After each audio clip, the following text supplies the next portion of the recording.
This is Gage Baxter. You're listening to KJRX on 87.9. If you're hearing this through static or battery power or a phone pressed to your chest, stay with me. I'm here. I'm not going anywhere. It's 2:38 a.m. Central. We're broadcasting from the County Emergency Operations Bunker outside Bayhaven. Inland. Far enough inland that this was never supposed to sound like this. The wind has been steady for so long that it stopped sounding like gusts. It's a continuous force now, like pressure applied by something patient. The walls are flexing, not cracking, flexing. You can feel it in the floor through your shoes. Hurricane Vortex made landfall just after midnight. Category 5 at the coast, with every official forecast calling for rapid weakening once it crossed inland. Cooler ground, friction, loss of ocean energy. All the reasons we've trusted for decades. None of that is happening. The inland anemometer just spiked past 140 sustained before the feed froze. That station was rated for hurricanes that arrive broken and leave rain. This is not that. I'm going to keep talking, even if no one answers back, because silence is worse right now. The meteorology desk is behind glass to my left. I can see the lead forecaster staring at a pressure trace that doesn't make sense. The line dips after landfall, rises slightly, then drops again. That second drop should not exist. He keeps rubbing his forehead like he's trying to wake up from a bad assumption. The building hums as the generators take load. We lost grid power 12 minutes ago. Backup is holding, but it's working harder than it should this early. Phones are lighting up. I'm not going to announce them. I'm just going to listen and respond. A man's voice comes through, breathless, wind bleeding into the mic. He says he's a truck driver on Route 19 near the refinery turnoff. He says he was slowing down when the wind lifted the trailer like a hand tipping a toy. He says he's upside down now, still strapped in, fuel smell everywhere. I tell him to stay still if he smells fuel, to move slowly if the wind gives him even a few seconds of mercy. I tell him rescue can't reach him yet, not because they don't want to, but because the road no longer exists as a road. I hate myself for how calm my voice sounds when I say it. The line goes dead while I'm still talking. Another voice comes on, older, steadier. A woman named Ruth. She says she's at Willow Creek Assisted Living. She says water is coming up through the floor vents, not the doors, not the windows, but the vents.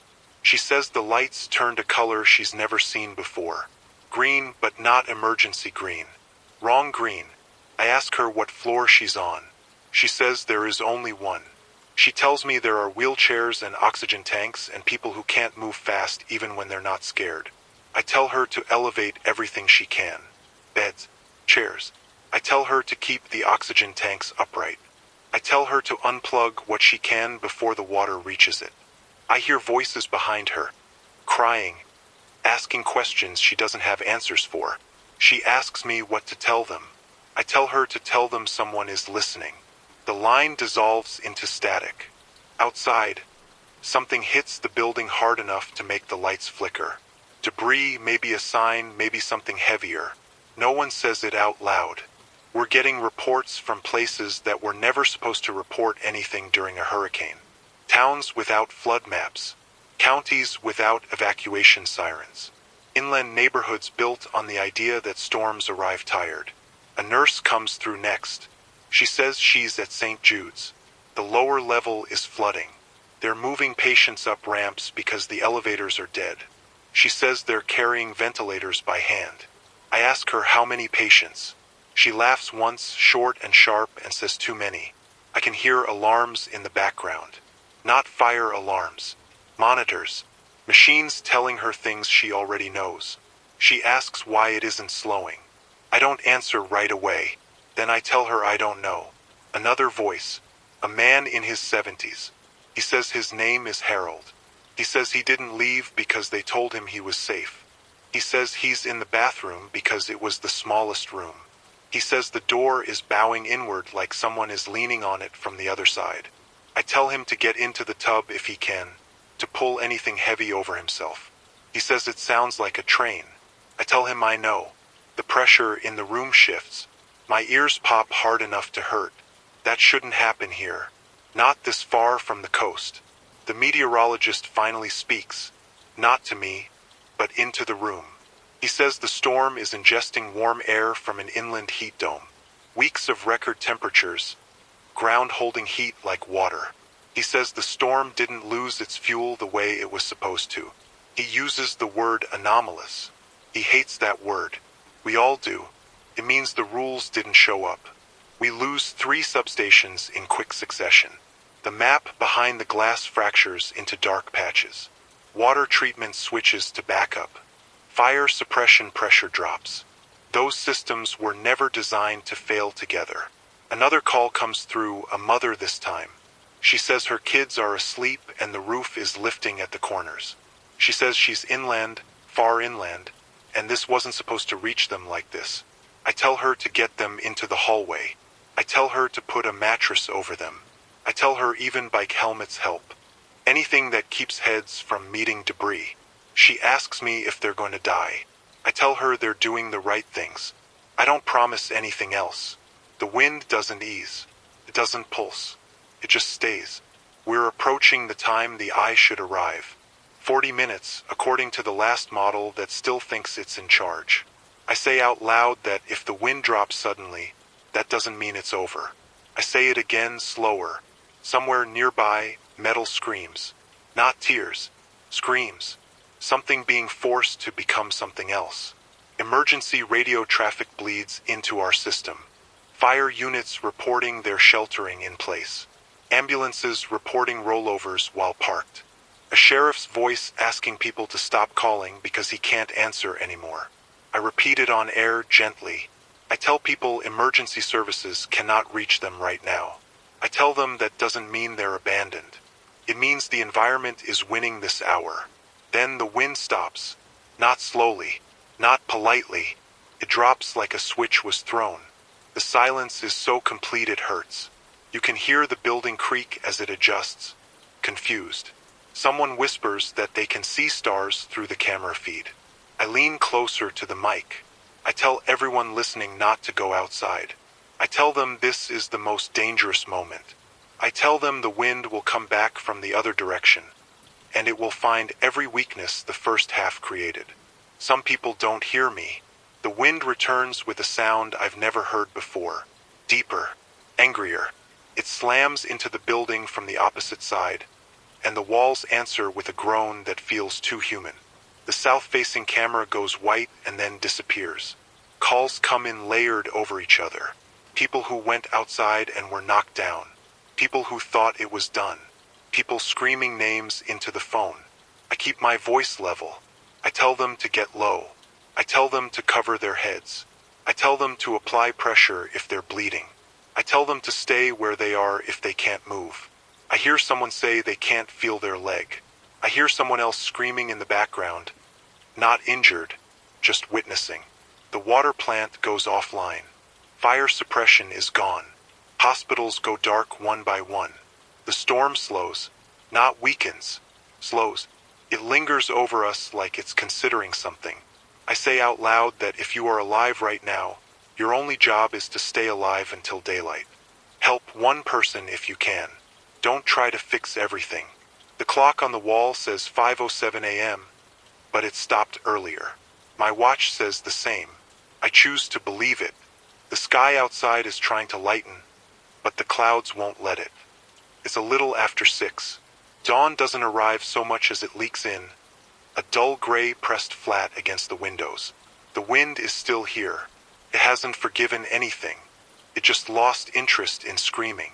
I can see outside now. Not clearly. Enough to understand scale. Trees bent at angles that don't belong to trees. Streetlights leaning into each other like they got tired. Debris still moving, not thrown anymore, just pushed along the ground by force that hasn't decided to leave. The storm center has passed us, but the circulation hasn't. Bands are still rotating inland, feeding off something that shouldn't be there. Warmth trapped in soil, in asphalt, in weeks of heat we didn't think mattered. I say out loud that daylight doesn't mean safety. I say it because people believe light fixes things. Voices keep coming through. Fewer panicked, more stunned. People standing where walls used to be, trying to explain absence. A man tells me his house slid off its foundation without breaking apart. He says it moved 10 feet and stopped like it was parked there on purpose. He says the bolts are still in the concrete, clean, like the building politely excused itself. A woman says she walked out of her bathroom and didn't recognize her living room because the ceiling was gone and the sky was where the TV used to be. She says it feels wrong to see clouds from inside. Search and rescue is trying to deploy. That's the phrase they're using. Trying. Boats can't move because there's too much debris in the water. Trucks can't move because roads turned into channels overnight. Helicopters are grounded because the air is still full of things that don't belong in the air. A deputy comes on, voice hoarse, says they've got people on the roof of an elementary school. He says this town never flooded. He keeps repeating that part, like the water might hear him and apologize.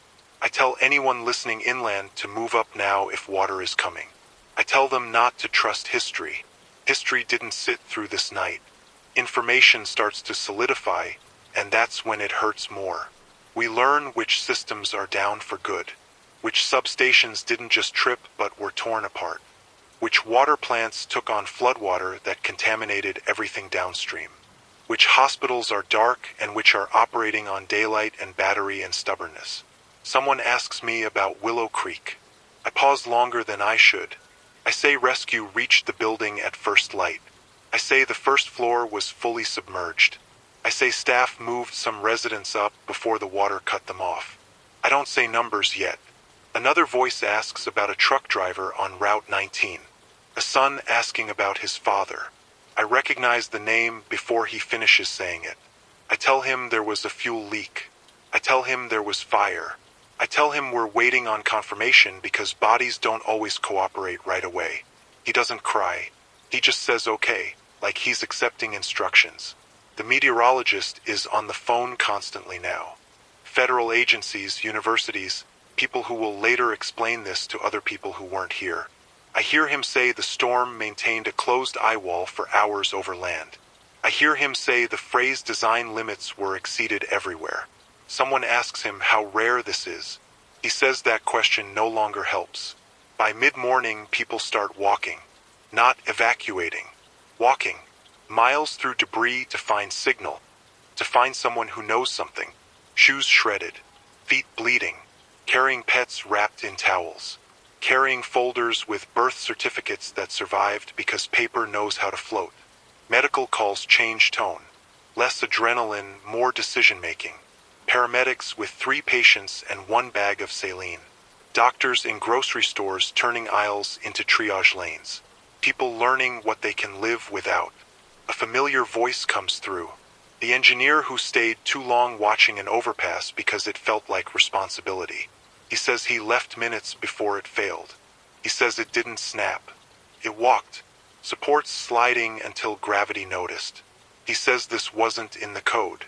I tell him codes are memories, not promises. Names start getting confirmed. I read them when families ask me to. I don't rush. I don't pad. I say them like they mattered because they did. The nurse from St. Jude's calls again. Her voice is flatter now. She says they lost patients when the generator failed. She says they saved others by hand, by instinct, by refusing to stop moving. She asks me if she did enough. I tell her the truth. Enough isn't a number in a storm like this. By afternoon, officials come on air. They talk about assessments and resilience and recovery. Their words sound like they were written for a different place. Experts admit the models failed because the assumptions failed. That storms were supposed to weaken here. That inland heat wasn't supposed to feed them. That the math didn't account for ground that stayed warm long enough to matter. People call angry. People call hollow. People call just to say thank you for staying on. As evening approaches, shelters fill. Some people refuse them. They sit on concrete slabs where homes used to be, because it's the last place that still feels anchored to their lives. The coastline is reshaped. Rivers cut new paths. Farms are soaked in salt water that won't forgive easily. Towns are altered in ways that won't reverse when the power comes back, because the power isn't coming back everywhere. I feel tired in a way that doesn't belong to one night. My voice sounds different to me now, like it aged while I wasn't looking. Night comes back without ceremony. No sunset, just a slow dimming, like someone turning down a dial they forgot was connected to people. We're still on generator. Fuel is being rationed now. Someone off to my right keeps a handwritten log because the system that tracks this digitally drowned with everything else. Ink on paper feels more reliable tonight. The wind finally lets go sometime after dark. Not all at once. It loosens its grip, backs away in stages like it's reconsidering. When it's quiet enough to hear your own breathing again, that's when the weight of everything settles in. People keep calling. Not frantic anymore, just present. A man tells me he's sitting in his truck because it's the only dry place left. He says the cab smells like mud and gasoline and wet dog. He says his house is still standing, but it doesn't feel like shelter anymore. Too open, too exposed. He says he'll sleep in the truck with the engine off and the radio on low, just to hear another voice. I tell him that makes sense. A woman says she found her neighbor alive in an attic after hours of pounding on the roof from inside. She says they took turns hitting it because their arms got tired. She says the neighbor kept apologizing for the noise.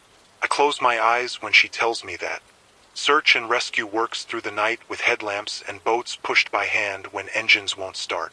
They mark doors. They mark walls. They mark the places they couldn't reach yet with paint that means come back if there's time. There isn't always time. A firefighter comes on, voice shaking just enough to notice. He says they had to pass a house with voices inside because the current was too strong and the structure was coming apart. He says he's been trained not to apologize over the radio, but he's apologizing anyway. I tell him I heard him. I don't tell him it's okay. It isn't. But hearing matters. Hospitals are splitting patients between what still has power and what has windows. Field clinics are running on donated supplies and muscle memory. Surgeons are working under lights meant for parking lots. Nurses are using tape to write times on arms because charts don't survive water. A mother calls and asks how to explain this to her kids. Not the storm, the after, the missing houses, the missing friends. The way adults don't sound like adults anymore. I tell her to tell the truth in small pieces. I tell her kids can handle reality better than silence. Around midnight, confirmation comes in waves. Names we've been waiting on. Names we hoped wouldn't arrive. I read them when families ask. I don't read them all at once. That would feel like erasing the spaces between lives. The man from Route 19 is confirmed.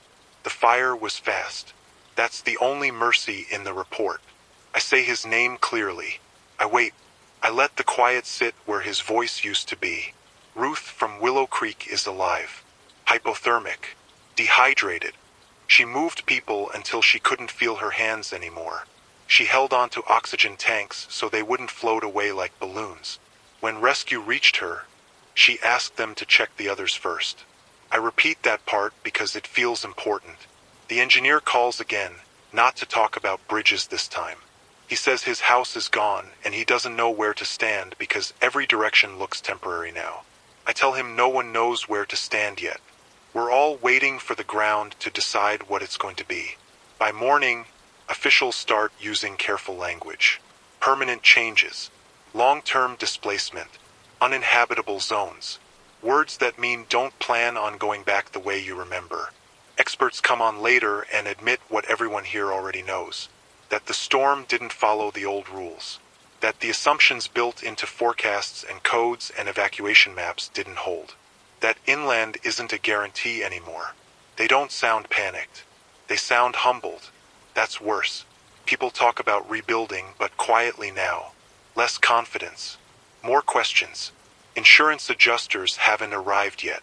Neither has help in the amounts being promised. People are improvising shelter out of what didn't float away.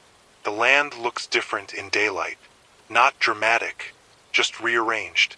Coastlines shaved down. Rivers wider, slower, unfamiliar. Fields coated in salt that will take seasons to forgive, if they ever do. Animals wander where fences used to be. Pets are reunited with owners in parking lots turned into meeting points. Some reunions are loud. Some are silent. I realize at some point that I haven't left this chair in more than a day. My body feels like it's been holding something heavy and forgot how to put it down. When I stand, the room tilts slightly, like the world is still adjusting. Calls slow as phones die and batteries run out. The ones that come through late are softer. People saying they're still here. People asking if anyone else is listening. I tell them I am. As night comes again, I look at the map behind the glass. Doesn't look like a map anymore. It looks like a wound diagram. This region will not go back to what it was. Not next month. Not next year. Some places never. Survival happened, but healing is going to be uneven, incomplete, and slow enough to hurt. I lean into the mic because the room is quiet enough now to hear my own breathing again. This is Gage Baxter, KJRX 87.9. If you're listening, you made it through something that didn't care whether you were ready. I'm staying on. I don't know for how long. Long enough that silence doesn't feel like abandonment. It's early morning again. I know that because the gray has shifted to something thinner, like the sky is tired of holding itself together. The generator coughed an hour ago and then settled back into its rhythm. We all looked at it when it happened. No one said anything. The phones ring less now. Not because people don't need to talk. Because batteries are dead. Towers are down. Some people don't have hands free anymore. When calls do come through, they sound different. Slower. Like the urgency burned itself out and left something heavier behind. A man tells me he found his wife's wedding ring in the mud where their kitchen used to be. He says it was still on the counter when the wall went away. He says he rinsed it in rainwater and put it in his pocket and doesn't know what to do next. I tell him to keep it safe. I don't tell him it will help later. I don't know that. A woman says she slept on her roof all night with her teenage son. She says the stars were beautiful and that made her angry. She says she doesn't want to ever hear someone say storms are beautiful again. I let that sit. Search teams report exhaustion. Not physical alone. Decision exhaustion. Every structure is a question. Every sound could be a person or could be nothing. They are marking more doors now than they are opening. A responder comes on and says they're pulling back from a neighborhood because the ground is giving way under their boots. He says houses are sliding into water that didn't exist yesterday. He says it feels like the land is still moving, still deciding. Hospitals are consolidating. Patients moved again and again, chasing power, chasing dry floors. Some don't survive the moves. No one says that part out loud at first. Eventually someone does. The nurse from St. Jude's hasn't called back. I don't know if that means she's asleep or she's still moving or she finally put the phone down because she couldn't hear one more voice asking her to choose. People begin asking about the future in abstract ways. Not when power will come back, but whether it should. Not how to rebuild, but where. Questions that sound philosophical but aren't. They're practical. They're about whether the ground under them can be trusted again. Experts come on air later, voices steadier than they were yesterday. They admit the storm broke assumptions built into planning. That inland heat mattered. That duration mattered more than peak wind. That water moved in ways the maps didn't predict. They don't argue anymore. No one is trying to be right. I hear myself speaking less, listening more. Letting pauses stretch until they feel uncomfortable and then letting them stretch a little longer. People fill them with what they need to say. A father says he keeps checking on his kids even though they're fine, just to make sure they're still breathing. He laughs when he says it, then stops laughing suddenly and doesn't explain why. Someone else says they feel guilty for surviving when their neighbor didn't. I don't offer comfort. I tell them guilt shows where love still lives. They go quiet after that, but not in a bad way. Late afternoon brings heat again. Not storm heat. Sun heat. The kind that pulls smell out of debris and mud and makes everything feel closer than it should. People realize what's coming next without anyone having to say it. Water distribution starts in a few places. Lines form quietly. No shouting. Just people standing far enough apart to respect the weight everyone's carrying. Animals are found wandering. Some reunited. Some not. A man calls to tell me he found his dog 3 streets away, sitting on the hood of a car like it climbed there on purpose. He sounds happier than anyone I've heard all day. As evening settles, someone asks me if storms like this will happen again. I don't answer right away. Then I say the truth as carefully as I can. I say the conditions that fed the storm are still here. I say the rules that were supposed to protect this region didn't hold. I say no one can promise this was the last time. Silence follows. Not shocked silence. Processing silence. Night comes softer this time. No wind fighting it. Just darkness settling into places that used to be lit. Generators hum in pockets. Elsewhere, nothing. I realized something then. The storm didn't end when the wind stopped. It just changed form. It became decisions. It became memory. It became the shape of what people will expect now when clouds build. I clear my throat before leaning into the mic again. It feels like interrupting something important. It's late. I know that because the calls that still come in whisper first, like the speakers aren't sure they're allowed to take up space anymore. The generator fuel gauge is lower than anyone wants to say out loud. We've cut everything that isn't the mic, the transmitter, and one dim strip of lights that makes the room look like a waiting area after closing time. Someone taped a handwritten sign to the door asking people not to come in unless they have to. No one's tested whether that matters. A man calls and asks if it's normal that he doesn't feel anything yet. He says his house is gone. He says his brother isn't answering his phone. He says he expected to be screaming or crying or breaking something, but instead he's just sitting on the tailgate of a truck that isn't his. I tell him numb is a place people pass through, not a destination. I don't tell him how long it lasts. Another voice comes through, young, a teenager. She says she keeps replaying the sound of the wind inside her head even though it's quiet now. She says it's louder when it's quiet. I tell her that happens. I tell her her brain learned something fast and it hasn't unlearned it yet. I tell her it doesn't mean she's broken. Search teams check in less often now. Not because they've stopped working, because there's less to report that changes anything. More confirmations, fewer rescues.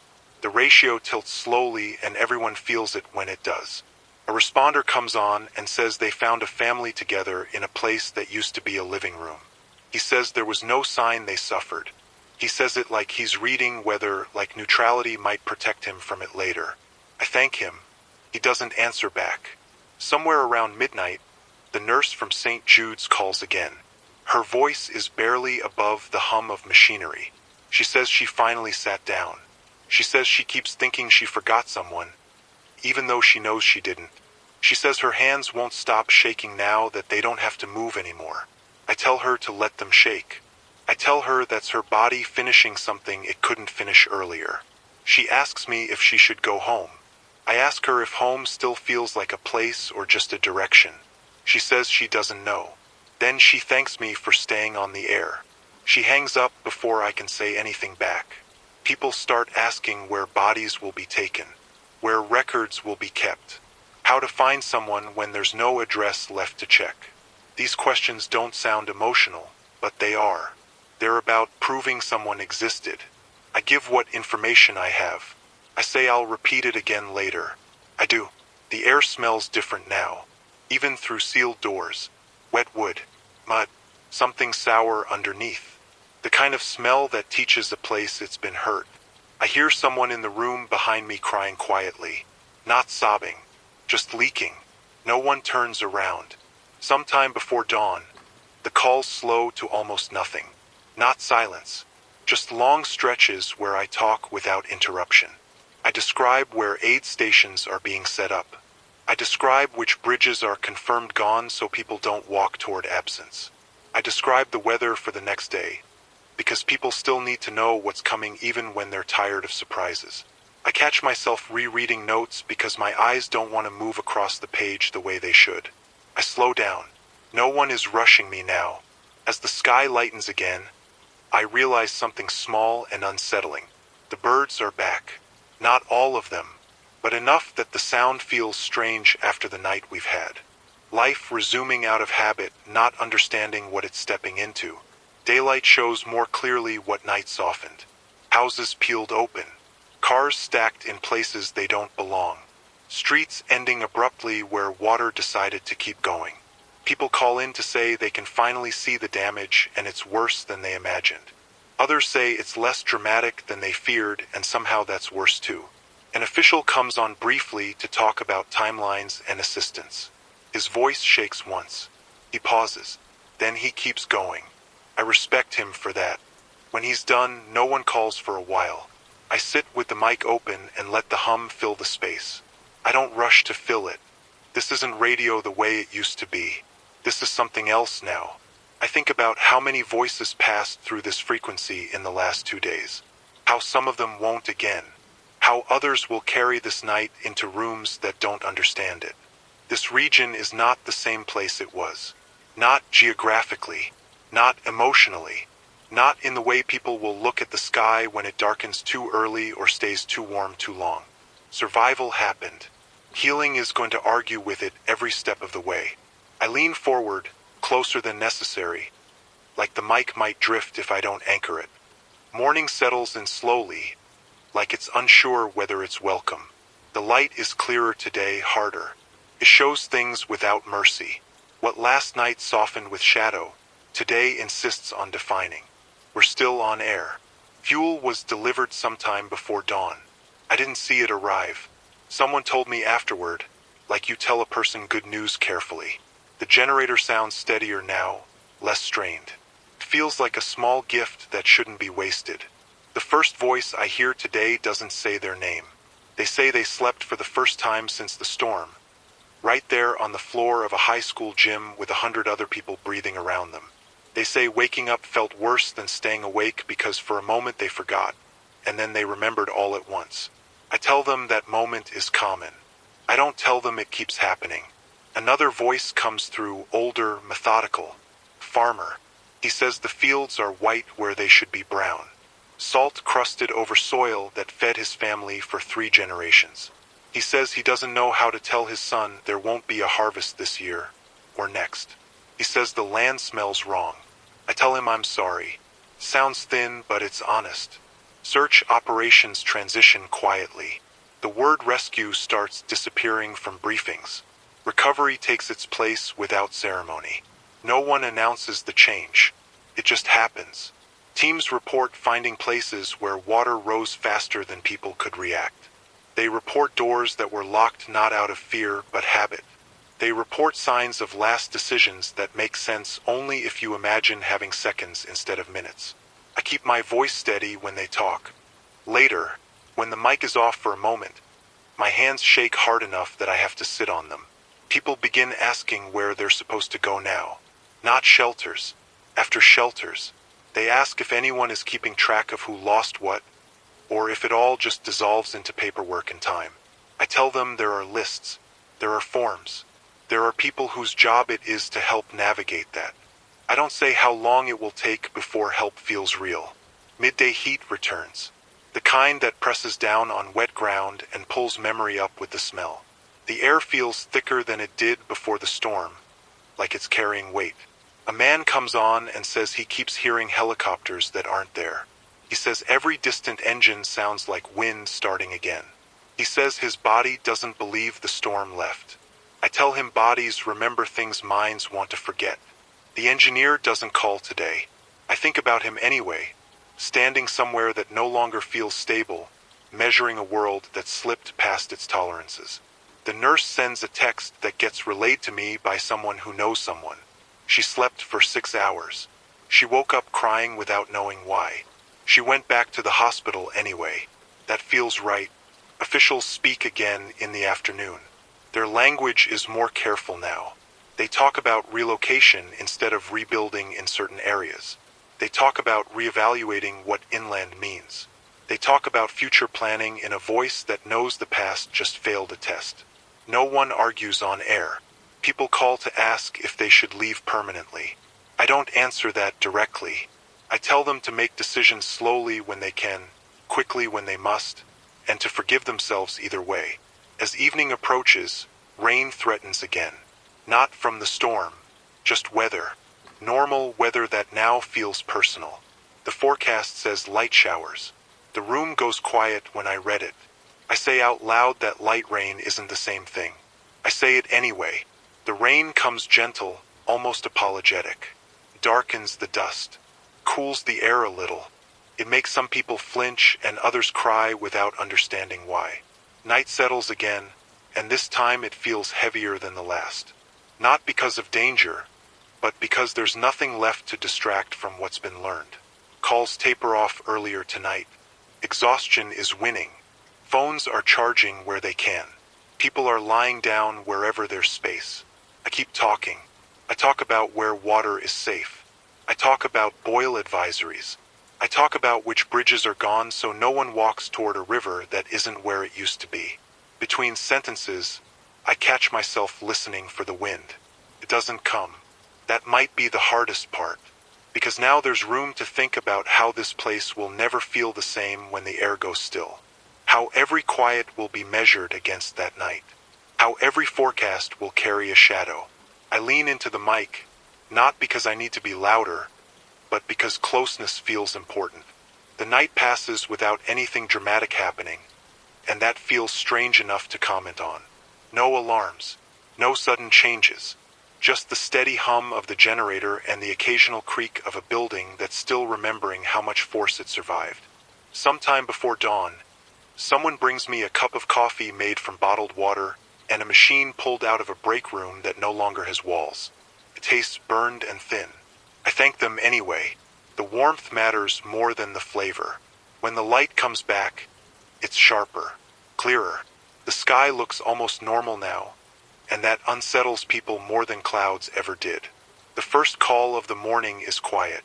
A man says he's sitting on the edge of what used to be his porch.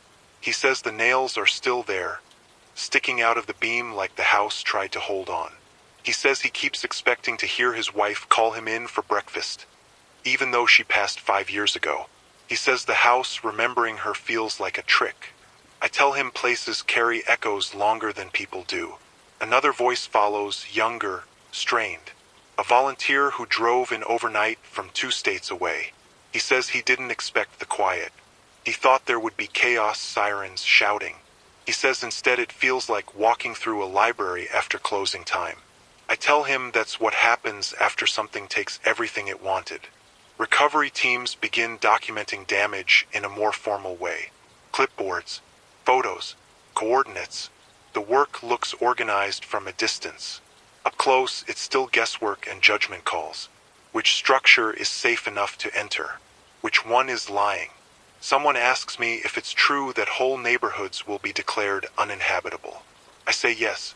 I say some ground shifted enough that it can't be trusted again, not without rebuilding from assumptions that don't exist yet. They don't argue. A call comes in from a teacher. She says the school gym is full of families and no one knows what to do with the kids. She says the adults are talking in low voices like they're afraid to wake something. I tell her to give the kids jobs. Small ones. Carrying water. Sorting donated clothes.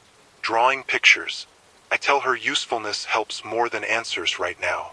By midday, the heat settles in again, and with it the smell. Mud. Rotting vegetation. Fuel. The air presses down, and people realize how much work is left just to make places livable again. A man calls to say he found his neighbor's mailbox half a mile away, still upright, address legible. He laughs when he tells me, not because it's funny, but because it's absurd. He says he planted it back into the ground near his driveway like a marker. I imagine future visitors using it to ask where things used to be. There's a long gap between calls in the afternoon. I keep talking anyway. I describe aid routes. I repeat safety notices. I say the same sentences enough times that they feel worn smooth. In that space, I realize something about myself. I don't feel like I'm reporting anymore. I feel like I'm keeping watch. Like if I stop speaking, something unfinished might slip through. As evening approaches, someone calls just to tell me they're leaving. Not evacuating. Leaving for good. They say they don't trust the place anymore. They say they don't want to raise their kids somewhere that can turn on them like this. I tell them that leaving is also a kind of survival. Another voice follows, softer. Someone who says they're staying no matter what. That this land is the only thing that's ever felt like home, even broken. I tell them staying is survival too. The The sun sets cleanly tonight. No haze, no strange colors. Just a quiet ending to a day that demanded too much. When night comes, it feels earned. The generator hums. The transmitter holds. The room smells faintly of coffee and paper and exhaustion. I adjust my notes, even though no one's checking them anymore. This is Gage Baxter, still here, still speaking into a space that learned how fragile it is. If you're listening tonight, wherever you ended up, know this: the storm didn't just pass through. It rewrote the rules of this place, and we're going to be learning how to live with that for a long time. I stay on the air. The quiet doesn't feel as dangerous now, just heavy. It's sometime after midnight. The clock is running again, but I don't trust it. Time feels unreliable now. Days stack instead of passing. The calls that come in this late aren't about information anymore. They're about permission. A woman asks if it's okay that she hasn't cried yet. She says everyone around her has, and she's worried something's wrong with her. She says she keeps waiting for it to hit. I tell her there's no schedule for this. I tell her some people cry early, some late, some sideways. I tell her not crying is not a failure. A man calls to ask if it's normal to feel angry at the weather report. He says the meteorologist on TV sounded calm, and it made him furious. He says calm feels like a lie now. I tell him anger is one way the body says it noticed what happened. There's a pause after that. Then he thanks me and hangs up. Search teams report one more recovery near a collapsed subdivision. No details, just a location and a confirmation. I acknowledge it and move on because dwelling doesn't help the people listening who are still breathing. 8 trucks rumble through the night in the distance. You can hear them sometimes low and steady, like proof that motion still exists. It's comforting in a basic way. Sometime close to dawn, I hear rain again. Light, brief, enough to darken the ground and make a few people call in afraid before it passes. I talk them through it. I tell them to listen for wind. I tell them this isn't that. Morning comes clearer than any since the storm. Blue sky in places. Real blue. Feels inappropriate.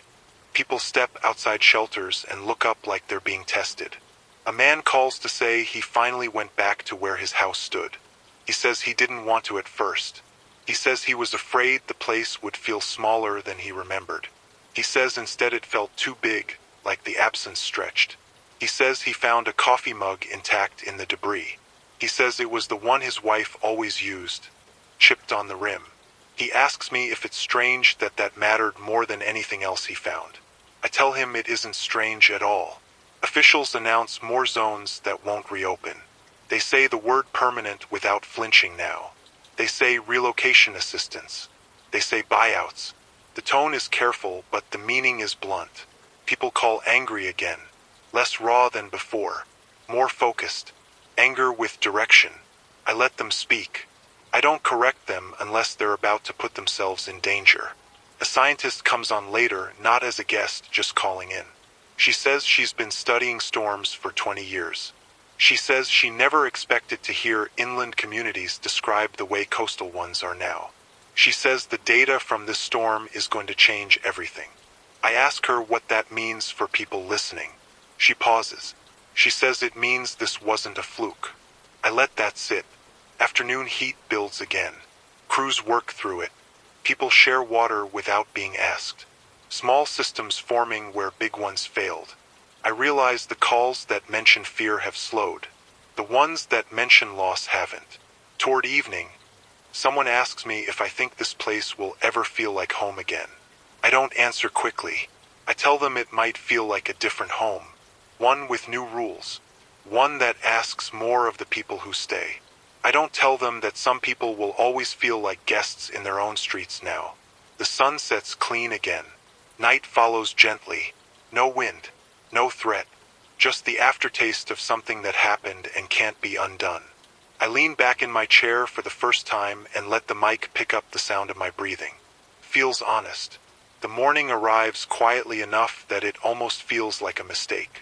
No sirens. No wind. Just light spreading across things that don't recognize it anymore. I can tell people are moving again because the calls pick up right after sunrise. Not panicked. Purposeful. The sound of shuffling feet in the background, doors opening and closing that still work. A man tells me he slept in his car for the third night in a row even though his house is still standing. He says the walls creak now, even when there's no wind, and he doesn't trust them. He says the car feels honest. It either runs or it doesn't. I tell him trust takes time to come back, and sometimes it comes back crooked. Someone else says they're cleaning out what's left of their kitchen, and they keep finding things that survived without reason. Plastic melted but glass intact. A cabinet gone but the calendar still hanging on the wall. Turned to a month that doesn't apply anymore. They ask me if they should keep it. I tell them yes. Search teams check in mid-morning. Fewer locations. More confirmations. Their voices are flatter now. Professional in a way that sounds like self-defense. They talk about water lines undermined beneath streets that still look fine from above. About sinkholes opening after the fact. About places that look safe until you step on them. I repeat the warning. I repeat it again an hour later. A woman calls from a shelter and asks if it's wrong that she wants to go home even though there's no home to go to. She says she's tired of the noise and the lights and the smell of too many people trying not to break in front of each other. I tell her wanting to leave doesn't mean you know where you're going yet. By noon, the sun is high enough to make the damage look intentional, like someone arranged it that way. Crews work slowly. No one rushes. Everyone knows rushing gets people hurt now. A responder comes on and says they recovered personal items from a flooded subdivision. Wallets, photos, jewelry tangled in branches. He asks where to take them. I give him a location. I imagine a table filling up with proof that people live there. Another voice comes through, younger, hesitant. A college student who drove back into town to help. He says he thought he understood loss before. He says he doesn't think he did. I tell him most people don't until they're standing in it. There's a long pause between calls in the afternoon. I let it stretch. The hum of the transmitter fills the space. Somewhere in the building, someone coughs. Life continuing in small, unimpressive ways. When calls resume, they're about logistics, medication refills, where to charge phones, how to get out of town without driving into washed-out roads. I answer what I can. Someone asks if schools will reopen. I don't know yet. Another asks if their neighborhood will exist on maps anymore. I don't know that either. Late afternoon brings a call from a man who hasn't spoken to anyone since the storm. He says he's been listening the whole time. He says hearing other voices kept him from doing something permanent when the night felt too heavy. I don't ask him what he means. I tell him I'm glad he stayed. The sun starts its slow descent, and with it comes a strange tension. Not fear, expectation. Like people are waiting to see if the sky will remember what it did before. It doesn't. The sunset is ordinary. Soft colors. No violence in it at all. Someone calls just to say that feels unfair. I agree. As night settles, generators click on across town. Little islands of sound in the dark. In between them, quiet spreads again. But this time it's familiar. Not safe. Just known. I realize I haven't thought about leaving this chair all day. The idea feels distant, like something that belonged to a version of me from before. I lean forward and speak into the mic. Steady. Measured, because that's what this place needs now. It's just before dawn again, the hour when everything feels unfinished. The lights in the room are low, not because we're conserving anymore, but because bright feels wrong now. I hear someone sweeping outside the building. Slow, deliberate strokes, clearing glass from a walkway no one's walking yet. The sound carries through the open service door like proof that time didn't stop, even if it bent. The first call comes in while the sky is still undecided. A man says he dreamed the wind came back, but this time it spoke. He says it didn't threaten. It just kept asking him what he was still holding on to. He says he woke up tired. I tell him dreams use whatever language they can find. Another voice follows. A woman who finally went through what's left of her bedroom. She says the bed frame is twisted into something she doesn't recognize. She says she found her grandmother's letters in a dresser drawer, dry. She says she sat on the floor and read them out loud because it felt wrong to read them silently in a room without walls. I listen while she reads a line, not for the words, for the fact that she's still reading. Morning arrives properly this time, clear enough that shadows make sense again. The town outside looks paused between versions of itself. Crews move through neighborhoods with spray paint and notebooks. Some doors get marks that mean return. Some get marks that mean don't. People watch from a distance like they're waiting for verdicts. A man calls to say he watched a house get marked and felt relieved it wasn't his, then ashamed that relief came at all. He says he didn't know he was capable of ranking losses. I tell him none of us knew what we were capable of until we had to be. Mid-morning, officials release a number. Not the full one, just a partial count. It lands heavily in the room, even though no one reacts outwardly. Numbers don't scream. They settle. I don't repeat it on air right away. When I do, I say it once and move on. People who need it will remember. People who don't aren't ready yet. A responder calls in from the edge of a flooded industrial park. He says chemical storage held, mostly. He says mostly feels like a fragile word. He says they're monitoring runoff and hoping dilution does what containment couldn't. I acknowledge him. I don't speculate. Someone asks me if it's safe to fish in the river. Not now, I say. Not for a while. By afternoon, the heat is back again. Stronger today. Sun reflecting off water that shouldn't be there. People work early and late to avoid it, resting in the middle of the day like the land itself taught them something. A woman calls from a temporary housing intake center. She says the forms don't have enough boxes for what she lost. She says there's nowhere to write about the way her neighborhood used to sound at night. I tell her to write it anyway, wherever there's space. The calls thin out as the day wears on. Not because people don't need to talk, but because talking takes energy they're starting to ration. Late afternoon, a man asks me if I think anyone will remember this in 10 years. He says disasters fade in the public mind once the footage stops looping. I think before answering. I tell him the people who lived through it will remember without trying. I tell him the land will remember too, in quieter ways. In where water goes next time. In what breaks sooner than expected. He doesn't say anything after that, but he stays on the line long enough that I know he heard me. As evening approaches, clouds build in the distance. Not threatening, just present. People notice anyway. You can feel the attention shift across the region like a shared reflex. I read the forecast calmly. Clear overnight. No severe weather expected. I say expected the way it's written, not the way it used to be heard. Night settles in again. The generator hums. Somewhere far off, a dog barks once and then stops. The calls that come in now are fewer, but they're steady. People checking in. People saying they're still here. People saying they're listening even if they don't know why anymore. I realize something quietly, without drama. This broadcast stopped being about the storm days ago. It's about holding a place together long enough for it to decide what it's going to become.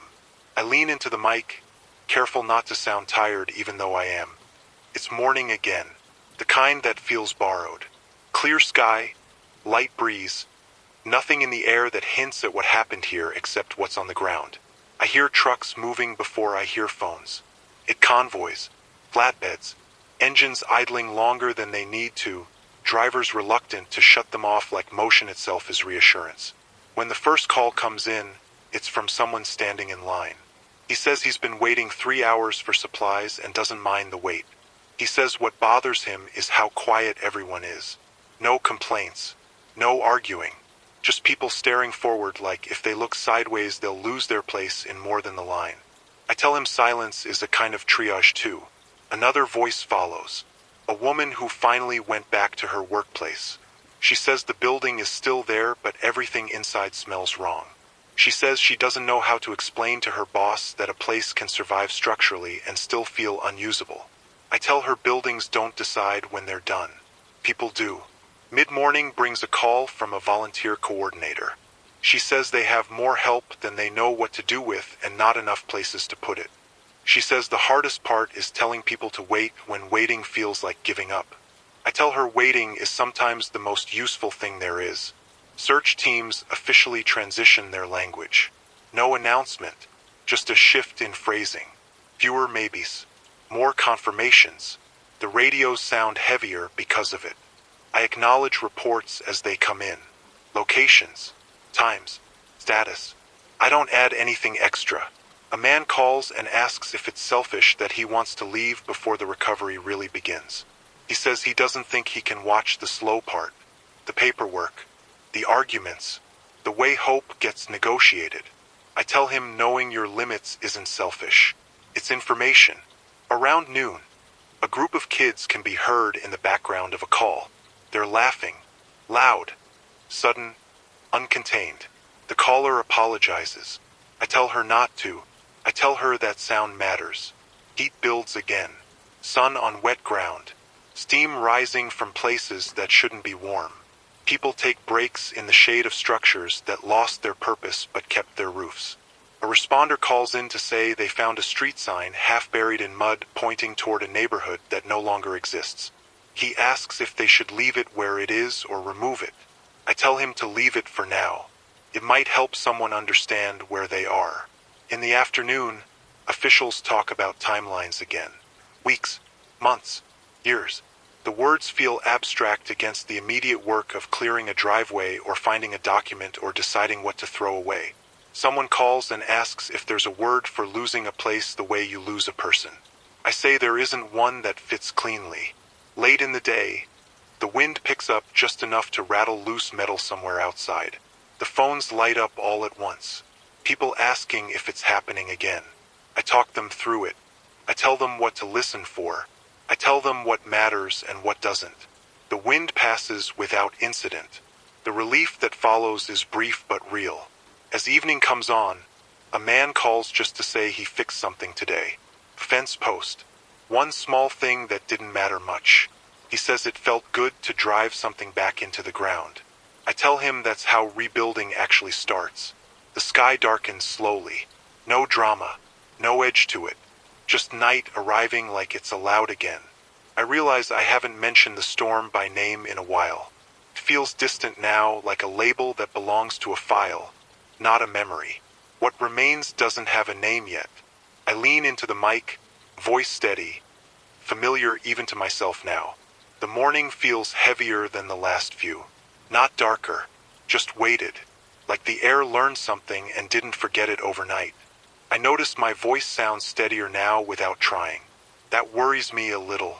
The first call comes in from a man who says he finally opened a closet he'd been avoiding. He says the door warped just enough that it resisted, like it knew what it was holding.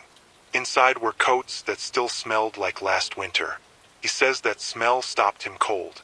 He didn't expect memory to be that physical. I tell him some things survive by staying quiet. Another caller says she's packing up what can be salvaged and realized she's choosing items based on weight now. What she can carry. What she can move without help. She says it feels like learning gravity all over again. I tell her that makes sense.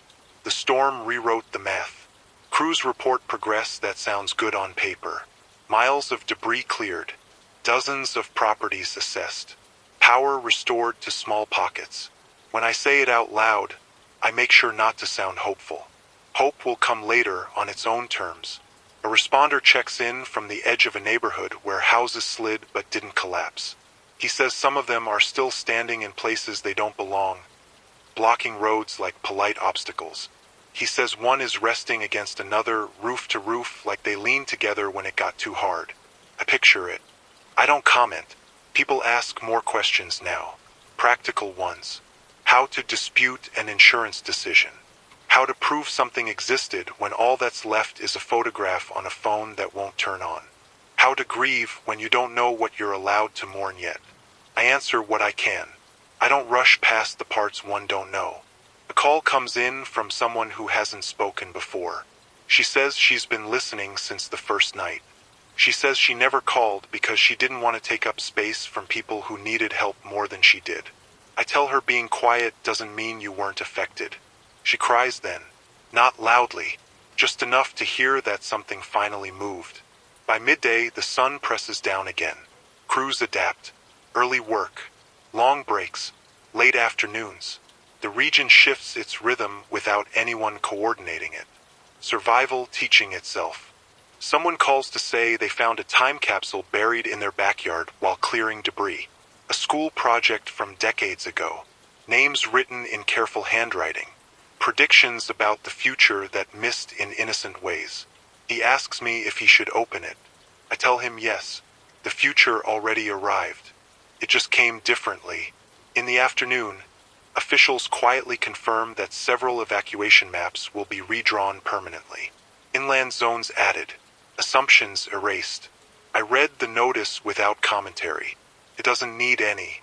A scientist calls again, same one as before. She says they're comparing this storm to events that used to be considered outliers.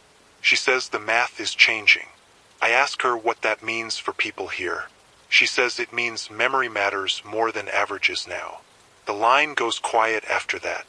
As evening approaches, a man calls to say he finally turned off his radio for an hour today.